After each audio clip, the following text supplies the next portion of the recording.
محترم ناظرین، محرم کے مہینے میں آل رسول صلی اللہ علیہ وآلہ وسلم کی شہادت کی داستان سن کر ہر کسی کی آنکھ اشکبار ہو جاتی ہے کہ کس طرح رسول اللہ صلی اللہ علیہ وآلہ وسلم کے نواسے نواسیوں اور ان کے بیٹوں کو بے دردی سے یزید کی فوج نے کربلا کے میدان میں شہید کر دیا۔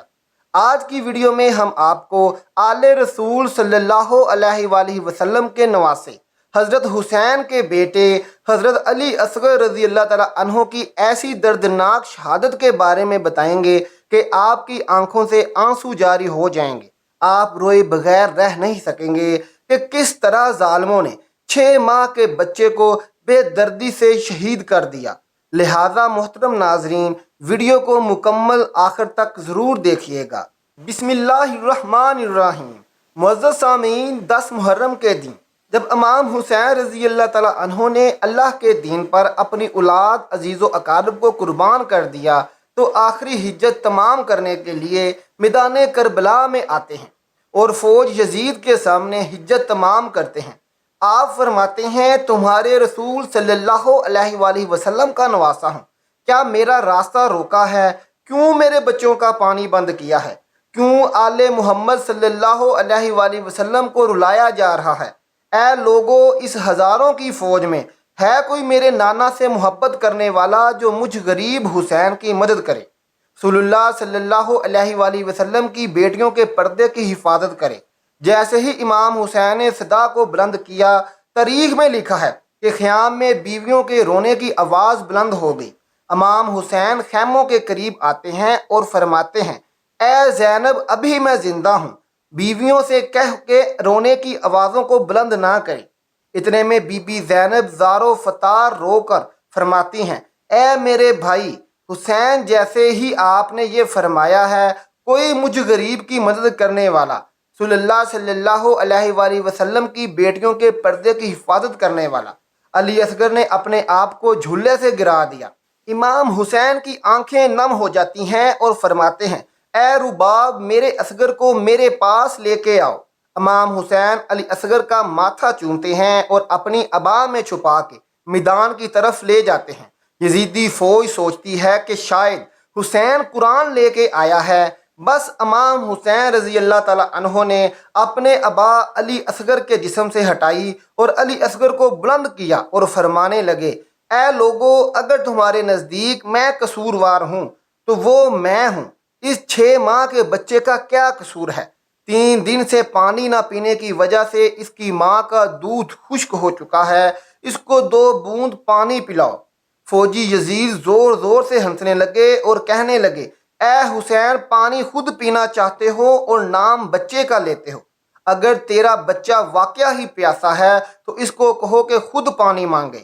امام حسین نے علی اصغر کو دیکھا اور آنکھوں آنکھوں میں فرمایا، اے اصغر، آج اپنے نانا کی امت سے پانی مانگ۔ بس جیسے ہی امام حسین نے فرمایا، علی اصغر کے لب ہلنے لگے اور تمام فوج کو دیکھ کے علی اصغر فرمانے لگے، اے ظالموں، میں 3 دن سے پیاسا ہوں، تمہارے رسول صلی اللہ علیہ وآلہ وسلم کا خون میری رگوں میں بہتا ہے، مجھے پانی دے دو۔ بس جیسے ہی علی اصغر نے پانی مانگا تو یزید کی فوج میں گریا پرپا ہو گیا اور ہر کوئی منہ چھپا کر رونے لگا تو کوئی یہ منظر دیکھ نہ پایا۔ عمر بن سعد نے فوراً حرملہ سے کہا، اے حرملہ، اس بچے کو چپ کرواؤ ورنہ فوج میں بغاوت ہو جائے گی۔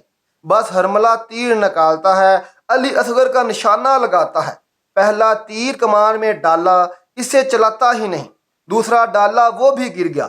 جب تیسرا تیر بھی گر گیا تو عمر بن سعد نے کہا، اے حرملہ، تو بڑا بے رحم انسان ہے، یہ بچہ تم سے مارا نہیں جاتا۔ حرملہ کہتا ہے، اس بچے کو مارنا میرے لیے کوئی بڑی بات نہیں، لیکن جیسے ہی میں تیر چلاتا ہوں آگے میں دیکھتا ہوں ایک ماں اپنی جھولی پھیلائے مجھے دیکھ رہی ہے۔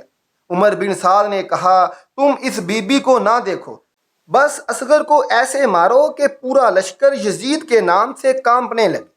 بس وہ تیر جس سے جانوروں کا شکار کیا جاتا ہے، تاریخ میں لکھا ہے کہ اس نے 3 تیر والا تیر کمان میں ڈالا اور اس گھر کا نشانہ لگا دیا۔ بس جیسے ہی تیر چلایا، تیر بڑا تھا، علی اصغر کا گلا چھوٹا تھا، بس تیر چلایا، تیر کی ایک نوک علی اصغر کے کان میں لگی اور ایک نوک علی اصغر کے بازو اور سینے میں لگی اور ایک نوک علی اصغر کی کمر میں لگی۔ تیر اتنا وزنی تھا کہ تیر علی اصغر کو چیر کر حضرت امام حسین کے بازو میں جا لگا۔ بس علی اصغر مسکرانے لگے۔ امام حسین نے اپنے بچے کو دیکھا، آپ کے جسم مبارک سے کچھ ماں کا دودھ نکلا اور جو خون نکلا، امام حسین نے چاہا کہ وہ خون آسمان کی طرف پھینکیں۔ آسمان رو کے کہنے لگا، اے حسین، اس خون ناحق کو میری طرف نہ پھینکنا، ورنہ پانی کی ایک بوند بھی قیامت تک نہ برساؤں گا۔ پھر امام حسین نے سوچا کہ اس خون کو زمین کے حوالے کریں۔ زمین تڑپ کے کہنے لگی، اے حسین رضی اللہ تعالیٰ عنہ، اگر اس خون کا ایک قطرہ بھی مجھ پر گرا تو میں قیامت تک اناج نہیں اگاؤں گی۔ پھر امام حسین نے علی اصغر کے خون کو اپنی داڑھی پر ملا اور اللہ سے مخاطب ہو کر فرمانے لگے، اے اللہ، گواہ رہنا کہ تیرے اسلام کے لیے میں نے اصغر کو اس کس طرح سے قربان کیا ہے۔ پھر اپنے ابا میں چھپا کر خیمے میں لے کے آئے۔ جیسے ہی بی بی رباب کے سامنے امام حسین نے ابا کو ہٹایا، تاریخ میں لکھا ہے کہ بی بی رباب کے چہرے کا رنگ زرد ہو گیا اور فرمانے لگی ہے، اے میرے آقا، کیا میرے بچے کے قاتل کی کوئی اولاد نہیں ہے؟ امام حسین نے بی بی رباب کو سنبھالا اور فرمایا کہ ان قریب سب کی لاشوں کے ساتھ بے حرمتی کی جائے گی۔ اے رباب، علی اصغر کی قبر بنا لیتے ہیں۔ امام حسین خیمے کے پیچھے ذوالفقار سے قبر بناتے ہیں۔ پھر بی بی رباب اور امام حسین علی اصغر کی تدفین کرتے ہیں۔ پھر امام حسین کی شہادت کے بعد خیام چلے جاتے ہیں۔ شہیدوں کے سر کٹے اور سب بیبیوں کو قید کر کے شام کی طرف ہی جا رہے تھے کہ اتنے میں کسی نے کہا کہ ایک سر کم ہے۔ کوئی پوچھتا ہے کس کا سر؟ تو ان میں سے کوئی کہتا ہے کہ اس بچے کا سر کہاں ہے جس کو حسین نے پانی پلانے کے لیے میدان میں لایا تھا اور ہم نے تیر مار کر اس کو قتل کر دیا تھا۔ شمر کہتا ہے، ہاں ڈھونڈو، حسین نے یہیں کہیں اس کی تدفین کی ہوگی۔ بس تمام گھڑ سوار ہاتھوں میں نیزے لیے زمین کربلا میں مارتے رہتے ہیں تاکہ علی اصغر کو ڈھونڈ لیں۔ بس ایک نیزہ زمین میں لگنا تھا، جیسے ہوئی وہ نیزہ باہر آیا، علی اصغر کا جسم بھی اسی کے ساتھ باہر آ گیا، جسے دیکھ کر فوج یزید زور زور سے ہنسنے لگی اور کہنے لگی، اس کا سر بھی کاٹو اور جسم کو یہیں پھینک دو۔ بس جیسے ہی علی اصغر کے سر کو کاٹ کر نیزے کی نوک پر بلند کیا اور جسم مبارک زمین نے کربلا پر پھینک دیا، بس جیسے ہی دور سے بی بی رباب نے علی اصغر کے جسم مبارک کو دیکھا تو دیکھ کر اللہ کے رسول صلی اللہ علیہ وآلہ وسلم سے مخاطب ہو کر فرمانے لگی، یا رسول اللہ صلی اللہ علیہ وآلہ وسلم، آپ کی امت نے ہم پر کیا کیا ظلم کیا، لیکن اسلام کی بقا کے لیے ہمیں ہر تکلیف منظور ہے۔ جب تک یہ رباب زندہ ہے، نہ کبھی ٹھنڈا پانی پیے گی، نہ کبھی سائے میں بیٹھے گی۔